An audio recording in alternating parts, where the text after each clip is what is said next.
Ayan, what's up dribblers at mga shooters, kamusta? Kamusta po kayo? Sinabi ni Coach Leo Austria kung bakit sila natalo sa Game 1 laban sa Token Text Tropang 5G. At may chance pa naman kami. Yan naman ang sinabi ni 9 times PBA MVP Junmar The Kraken Fajardo. Tara, pag-usapan talakayin po natin yan sa video ito. Matapos po akong maglambing sa inyo ng isang like, share, comment down below and don't forget to subscribe and hit that notification bell button para lagi po tayong updated sa ating pong mga video. Lahat po ng ating shoutout ay nasa dulong bahagi lang po ng bidyong ito. Nakauna na sa Game 1 ang Token Text Tropang 5G sa kanilang Best of 7 Championship ng defending All-Filipino Cup champion na San Miguel Beermen.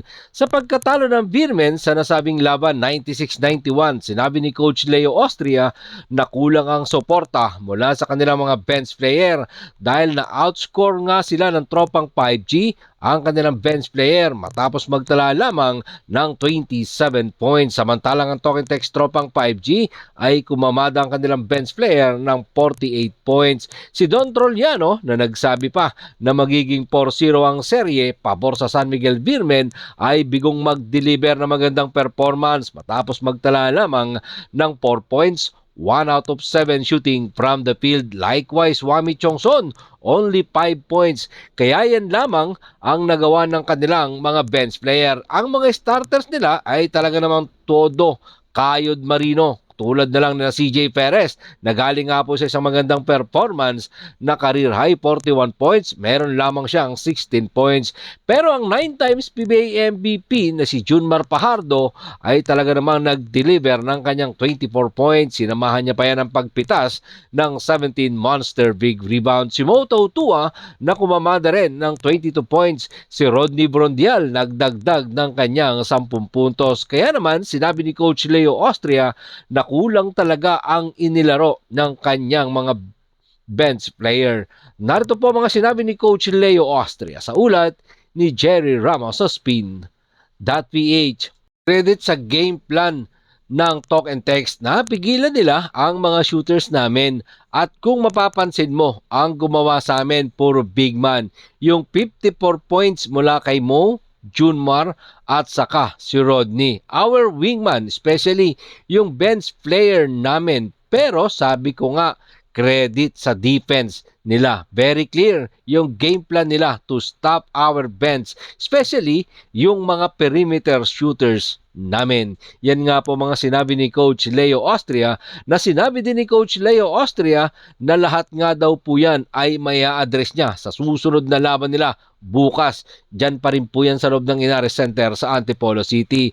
Yan pa din kaya mga ka-shooters ang mangyayari or maitatabla nga kaya ito ng San Miguel Beermen na silang defending All-Filipino Cup champion dito, or aalagwa na nga ba ang mga bata ni Coach Chot Reyes ang Token Text Tropang 5G? Yan ang ating aabangan bukas. Tatabla or 2-0 na nga ba ang Token Text Tropang 5G? Diyan pa rin po yan sa loob ng Inares Center sa Antipolo City. At ito si Junmar Fajardo naman, hindi maitago ng 9 times PBA MVP na talagang pinahirapan siya ng mga big man ng Token Text Tropang 5G. Ang dami kasi ng big man rotation ng Token Text Tropang 5G na siyang nagpahirap sa kanya kay Junmar Fajardo. Kasi naman, eto mga big man ng Token Text Tropang 5G ay mayroong tira lahat sa labas. Si Poy Eram pwedeng pumukol sa 3. Even Galinato pwedeng pumukol sa 3 points. And of course, yung best player nila na si Kelly Williams ang siyang nagpahirap kay Junmar Fajardo, mga shooters, sa Game 1 ng kanilang bakbakan ng Token Text Tropang 5G. E narito po ang mga sinabi ni Junmar The Kraken Fajardo sa ulat ni Justin Bacnis ng Tie Breaker Times. Yung mga bigs nila may tira sa labas. Dami nilang shoot sa 3. Yan nga po mga sinabi ni Junmar Fajardo. Tama siya. Kasi imagine mga shooters, yung 25 attempt ng San Miguel Beermen mula sa 3-point. 5 lang dyan ang kanilang naipasok. Medyo malas talaga ang kanilang shooting mula dyan sa 3-point range. Kaya naman sinabi ni Junmar Fajardo na talagang pabawi sila dahil nasayang nga daw ang kanilang hinabol. Talo nga daw po sila sa first half pero panalo sila sa second half. Pero sa endgame, panalo pa rin dyan ang Talk and Text Tropang 5G. Narito pong muli si Junmar Fajardo. Sa ulat pa din po yan ni Justin Bacnis ng Tie Breaker Time. Laki ng hinabol namin nung first half. Talo kami sa first half pero nanalo kami sa second half. May chance pa naman kami. Malayo pa yan. Kailangan namin mag-bounce back.